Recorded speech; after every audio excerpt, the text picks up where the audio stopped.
কেমন জায়গা আছিস মনে আছে? একবারে টাউনটার ঘেঁষটাই আছি। আজ আর বেশি যদি ফুর্তি করিস না তেল আর ঘি পড়েছে যাই একে ঢোল খাইয়ে পড়াবো বুঝলি।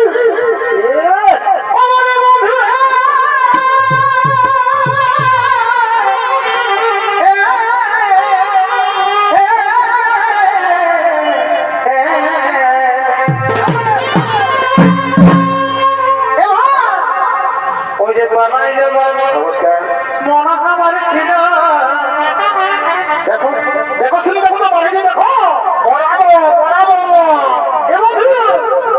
ওই যে বানাই যাবার